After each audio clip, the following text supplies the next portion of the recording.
Oke, selamat sore semuanya. Em, Pada kesempatan ini saya akan sedikit memberikan komentar terkait dengan apa yang terjadi sekarang, khususnya menanggapi implementasi kurikulum Merdeka. Berseliweran di sosial media, ada yang pro dan ada yang kontra terkait dengan kurikulum Merdeka ini.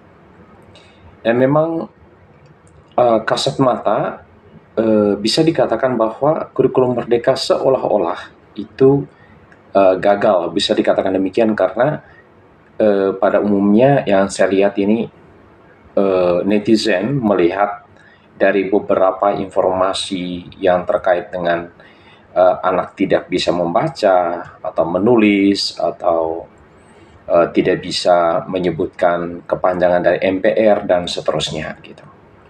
Ya, memang kalau dilihat bahwa itu sah-sah saja orang memberikan penilaian itu ya. Tetapi coba kalau misalnya kita kembali ke masa-masa dulu ya, sebelum ada kurikulum Merdeka, apakah kita menjamin bahwa semua orang itu, anak-anak yang sedang menempuh pendidikan di tingkat dasar, SMP maupun SMA itu, mereka betul-betul familiar atau bisa dikatakan luar kepala gitu ya, berkaitan dengan kepanjangan ini, itu, dan seterusnya. Atau katakanlah berkaitan dengan bisa membaca dengan lancar dan seterusnya gitu. Ya, bisa saja kita klaim bahwa oh, ya betul gitu bahwa sebelum kurikulum Merdeka itu seolah-olah semua sempurna gitu ya, bagus gitu. Namun demikian, kita melihat esensi dari kurikulum Merdeka itu. Sebetulnya yang terjadi sekarang ini kalau saya lihat adalah bukan karena kurikulumnya yang tidak bagus, tetapi dari segi kompetensi pelaku pendidikan atau bisa dikatakan pendidiknya yang mungkin saja mereka belum terlalu paham bagaimana menerapkan kurikulum Merdeka, atau mungkin sudah paham tetapi dari aplikasinya di lapangan, implementasinya itu masih belum secara benar diterapkan. Bisa aja demikian ya, karena kalau persoalan mengenai bisa baca dan tulis, justru itulah yang menjadi tujuan dari kurikulum Merdeka, begitu. Dengan proses pembelajaran yang berdiferensiasi, seharusnya masalah membaca atau hal lain itu memang itu harus sudah dilewati begitu. Ya, kalau kurikulum Merdeka ini benar-benar diterapkan, pembelajaran diferensiasi.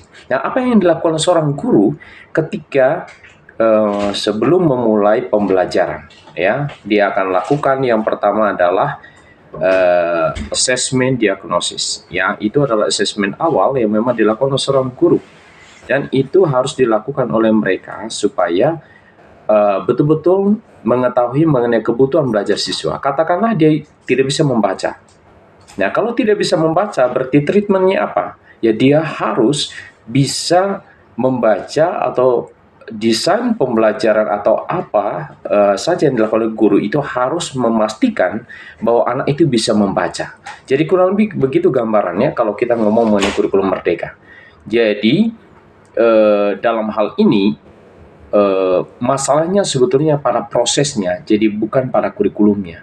Kurikulum memfasilitasi kita supaya kita itu justru bisa mengatasi hambatan-hambatan atau masalah pembelajaran di tingkat yang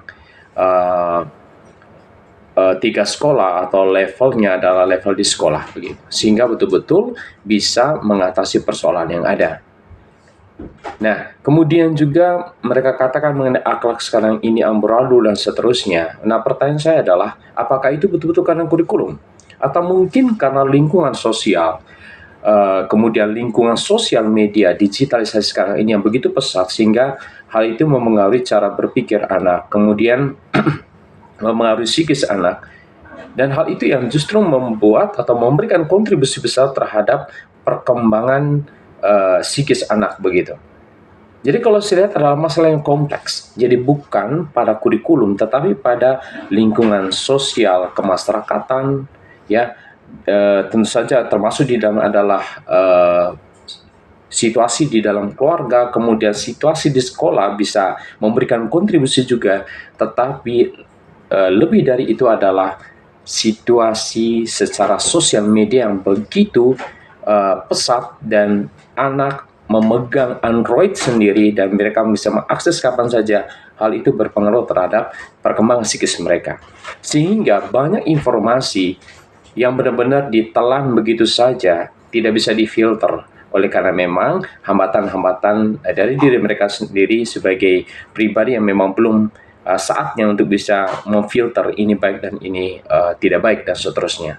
Jadi sebetulnya tentang karakter ataupun hal yang apa yang terjadi pada diri anak itu bukan semata-mata pada soal lingkungan pendidikan, tetapi soal lingkungan di dalam masyarakat.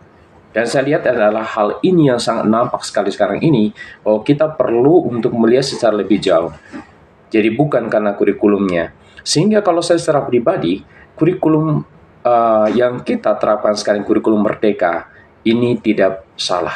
Tetapi kita, pelaku pendidikan ini yang perlu untuk benar-benar mengerti dan bukan hanya soal pemahaman saja, tapi bagaimana mengaplikasikan itu dalam tataran yang paling konkret, bagaimana bisa menjawab kebutuhan dari siswa sehingga betul-betul siswa itu bertumbuh secara baik, baik itu dari segi kompetensinya maupun dari segi karakternya atau dari segi akhlaknya. Nah, kurang lebih hal itu yang saya lihat bahwa kita perlu melihat secara lebih jauh ya. Jadi kalau menurut saya dengan adanya menteri yang baru ini bukan mengganti kurikulum, tetapi menurut saya adalah perlu dievaluasi dan ya pasti tentu saja ada kekurangan sana sini terkait dengan implementasi kurikulum ini dan hal itu yang perlu dilakukan ke depan.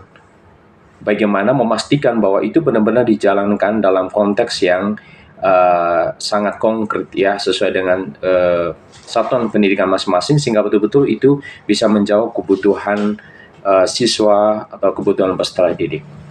Nah, kurang lebih begitu informasi sedikit terkait dengan informasi yang beredar sekarang ini berkaitan dengan kurikulum merdeka.